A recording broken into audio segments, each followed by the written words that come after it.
I would assume the hardest part of giving up The Daily Show is going to be not having me on as a guest. It is indeed. That's probably number one. And then the second part is, what is the thing that you'll... let me ask you actually a question, because you always train your eye. You have a gimlet eye. Look at, that's how many times I've been on The Daily Show.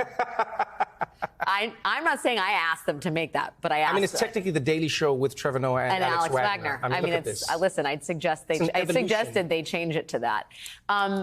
But you have trained your eye towards the media, and I think that there's an inherent kind of you have a perspective on the media that I think a lot of people don't have. And I wonder how you would grade us at this stage in the game, because I was talking to Rachel Maddow, my great predecessor in this hour, and we were talking about the responsibility here as journalists, right? When you have a character like Donald Trump, on one hand, you have to cover some of the things he's saying and doing, but how do you do it in a way that doesn't give him the megaphone?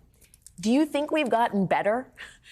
What can we do better? So here's what I think happened. I think America has blurred the lines between news and entertainment for so long that at some point entertainment took over and became the news.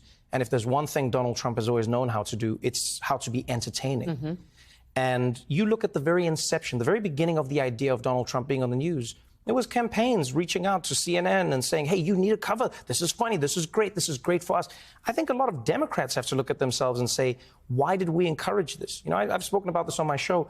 The fact that there are still Democratic, machines that are funding extreme Republicans, like basically putting them forward, I think it's gross negligence.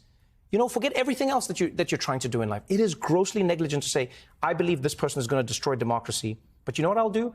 I'm going to take money that people have donated to our campaigns and use it to prop them up because I think they will be easier to beat.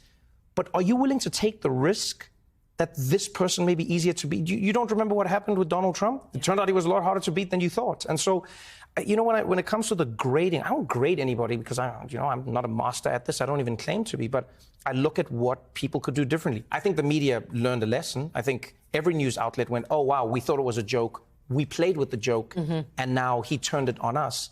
And I don't know if the genie will ever go back into the bottle, but I think the media can ask itself questions about the whys. Why? Why do we put people on? What are we trying to get from this?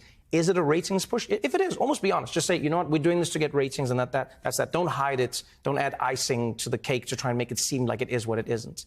And so... Be more explicit like they are in South Africa. Yeah, just be more explicit. Say this is what it is. We're doing this because it's great for ratings.